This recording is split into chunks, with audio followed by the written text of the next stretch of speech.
stories of the day on the Lowdown. The Lowdown. Man, I love that I say things and graphics occur. What a great feeling. Magic. It is. It's truly television magic. Up first, Dr. DisRespect is coming to Rogue Company.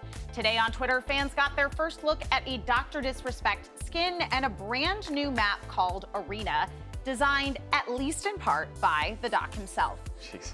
We've Wow. seen a lot of collabs between streamers and game companies in the past, but this is the first time I've seen a streamer actually design an official map for a shooter.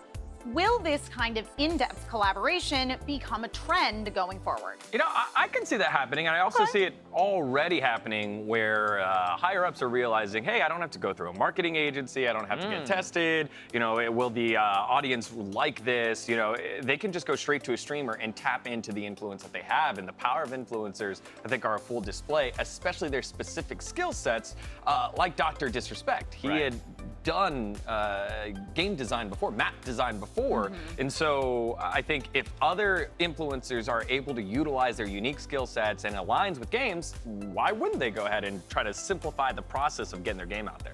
Sure. I think it's really unique to Doc that he's able to do this because of his history. I mean, like, I can list off a number of streamers that wouldn't be able to create a collaboration on this level, maybe, or would need a lot more help to make like a custom design map. But that doesn't say that the integration between game and streamer isn't getting better and better than ever before. I just think it will really depend on each of the streamers, and that maybe if you're an up-and-coming streamer out there, think about what you can contribute to this space and start envisioning what that kind of collaboration might look like, because who knows, your phone might be buzzing. I was gonna say ringing, but no one really calls anyone anymore. Interesting to know about Rogue Company, specifically in regards to Twitch, considering the Doc's ban from said platform. So on September 22nd, Twitch had updated its guidelines to add that it's prohibited to use your channel to knowingly feature or advertise a suspended user. However, since then, sources say that streamers using his new map and likeness in Rogue Company will not be in violation of Twitch's policy of not using your channel to knowingly feature or advertise a suspended user.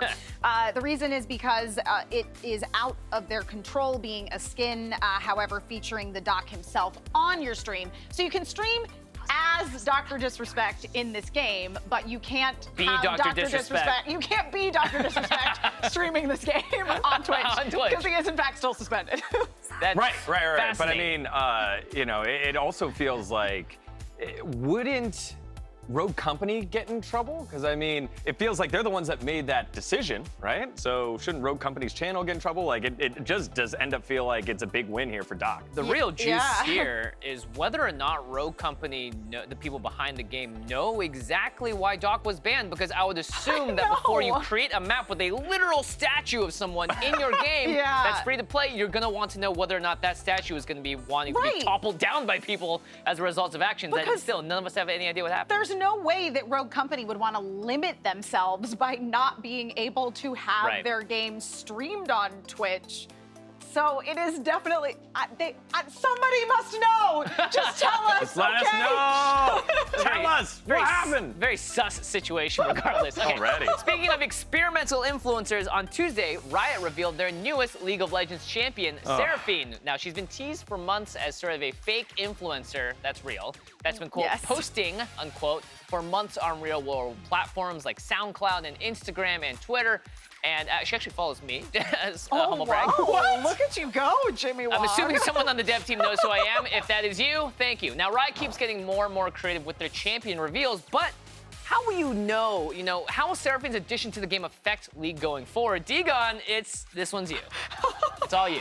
He's like trying to No one else will talk but you. I wanted to pass this one over just because I feel like I have different, like I'm being pulled in both ways. One, I think people think it's a great addition and a smart way to get a new influencer type in there, like an electronic influencer. But a lot of my timeline was like making fun of this. There was a lot of it being like, hey, you're shining a light on some of the tweets that she put out, like, hey, we're going to Shanghai to perform with KDA. I'm very nervous, and it would be great if you sent me some kind words because I don't know if I could do it without you. Like, that kind of is like shining a light on anxiety a little bit as a marketing tool to get your character out there. And I feel like that is what is getting pushed on. So a lot of the content creators within the League space that I know were making fun of this, right? They didn't like that it wasn't authentic. Yeah, that is a really interesting point to bring up, Dagon, because as you say, I think that authenticity in terms of saying things like,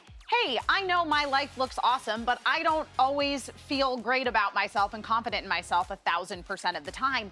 When it's a real person, that is a level that it's good to connect with your following on. But when you're talking about a person who is manufactured and thus you're manufacturing the anxiety for that character, because it is interesting, because I definitely was more of the sort of positive reaction as far as this went. I went, oh, look how clever this is. You know, I first saw her kind of circling around as all the KDA stuff was coming out. But you bringing that up, I feel like I've changed my perspective on this a little bit. That is the dark side behind this, right? It's like, yeah, oh, it's Tupac's hologram. Oh, it's Lil Miquela. But there are people behind keyboards that are creating this. Not just one person either. We're talking multiple people. It almost feels like that scene in any movie where the artist goes up to their place and they're like, all right, cool, so this is how we planned out your wardrobe. This is what you're gonna say. This is what you're gonna look like. And they're like, this isn't me. This isn't me. But in this case, it's actually a fully digitally person that has zero will of their own, but what the marketing and the designers, whatever, have behind it. I think, too, that it's different than, say, a work of fiction, a movie or a TV show where you get a really accurate portrayal of what it's like to be a human being with emotions. Like, this is different because this is being manufactured for marketing purposes. And that's my worry, right? I do think it's great that a company is shining the light on some of these anxiety and making it normal, normalizing some of the mental health issues. I think that's great. But when you are kind of creating that to profit off of it, that's a little, I think it gets a little blurred there. Are you saying a company shouldn't be profiting off of something? Sounds like you're fighting a losing battle. It's a weird realm to be in regardless. I will say this ain't the last time we're gonna see a character like Seraphine pop up. No. This is gonna be a recurring trend, I think, in a lot of different games. I wouldn't be surprised to see if other companies like Blizzard took similar approaches to characters in the future, or at least brought some of this element, because this is just how it's gonna go, I think, from now on. Right, and we saw there on the screen a lot of the vote there at the bottom saying they weren't vibing with the in-game character. Plus, we didn't even touch on it. She's very much like a character that already exists within League of Legends, Sona. So yeah, we'll keep up with that one as the champion gets released. On Monday, Disney announced a strategic reorganization to focus more on their streaming platforms, like Disney+. The move comes after both the rapid success of Disney+ and, of course, the COVID-19 pandemic's devastating effects on movie theaters. With Disney going all in on their digital platforms, what does that mean for their biggest competitors? I mean, how do you stand up to the mouse? Especially because we've seen that Disney is so good at adapting to what the sort of current trend is. So just to put it in perspective. Yeah, what do you mean by that? What do you mean by current trend? So like Netflix has a bunch of original series. Yes. And they really got a lot of attention for Stranger Things, and they really went all in on creating original series, basically hoping that they would get another Stranger Things. Now for me personally, I loved The Witcher. I think The Witcher was one of the best original series that they did. I'm so excited for future seasons. They just canceled Glow, which was another fantastic original series that they were doing. While all of these series are getting critical acclaim, none of them are doing numbers like The Mandalorian. So RIP in a lot of ways Disney's competitors potentially, because even though Disney doesn't have a lot on Disney Plus as far as original series go at this juncture, everyone's got their eyes on Disney, and Disney also has the catalog in Disney Plus to back it up. There are so many people that just subscribe to Disney Plus right out the gate. I am guilty of doing it myself. I paid the upfront, the like $70 for the year or whatever, because I went, oh, I'm just gonna have every movie Disney ever made in a streaming service, and I can watch it on every device that I own, you know? Yeah, they also own Hulu and ESPN. They have quite a strong grip over the market, and as being someone that was involved in, not directly involved, but Mulan being on Disney Plus, reading some articles about it. Another thing that obviously we don't get the exact numbers. We're never going to hear exactly from Netflix or Disney Plus how things did, but it certainly didn't do poorly. I'll say that much. And so I think in light of the fact that now you can quite effectively cut out the theater chain, because one, you can't safely go to theaters, and two, you save a lot of money by not having to pay those chains. I can see a lot of reasoning why a Disney Plus would be like, all right, well, let's start focusing on streaming more. We can potentially make a better profit, especially because we're losing so much in our parks and all these other areas that they're trying to recoup. And not to mention they had a shakeup as well recently at CEO. So there's a lot that's been going on with Disney behind the scenes. Yeah. This doesn't surprise me. I'm just interested to see what they're going to do to make that programming unique. I mean, Disney has 8 Marvel shows in the works right now. That is a lot, but let's not forget Amazon as well is a part of this conversation because Amazon has Amazon Prime Video, right? The Boys has been killing it. Very happy that we were able to sit down with some of the cast members, but the numbers that they're doing is crazy, as well as their investment now in sports as well, right? You're able to watch some of the NFL games on Prime Video or on Twitch as well. Amazon is starting to make their own in-house streaming platform, but as you have both stated, the power of Disney. Like, it is so hard to try and encapsulate that in a sentence or a couple of sentences. And so I'm just interested how things are going to unfold in the future. Look at the shows that popped up from the Amazons of the world. They were like, let's remake Zombieland when they first started out, tanked, right? They had to start with their own brand new IPs, Jack Reacher or whatever, and Disney's just like, well, we have 50 that everyone loves already that we can make stuff around. So they are already light years ahead in terms of just brand familiarity and people being like, I want to watch that. Yeah, I love the original version or whatever. Yeah, well, speaking of brands, finally, last on the download, we got Assassin's Creed Valhalla. It's one of the most anticipated games of the year. The Viking-themed action-adventure game doesn't drop until November 10th, but our very own Emma Fife over here got the chance to play a preview copy over the weekend. Emma, tell us everything. Is this the next-gen experience that Assassin's Creed fans have been waiting for?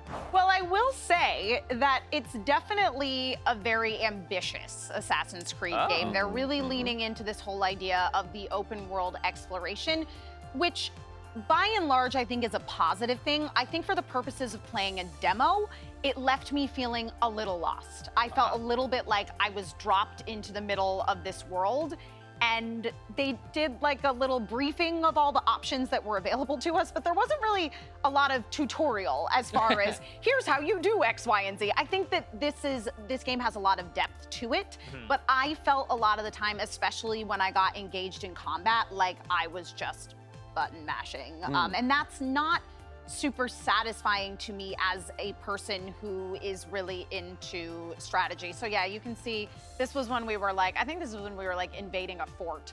Also, it is interesting. This is your gameplay, by the way. Yeah, this is me playing.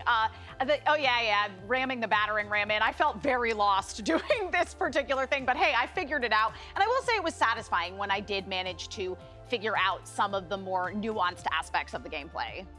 I was gonna say, like, charging right through with the motion blur and the I guess the particles falling down, the wooden doors falling down seems pretty satisfying. It feels really cinematic. One thing to me when I was looking at the trailer was that it felt very story driven, and one of the things that was highlighted was that you could play either as a male character or a female character. Did you get to interact with that at all? I played as the female version of Eivor, the main character.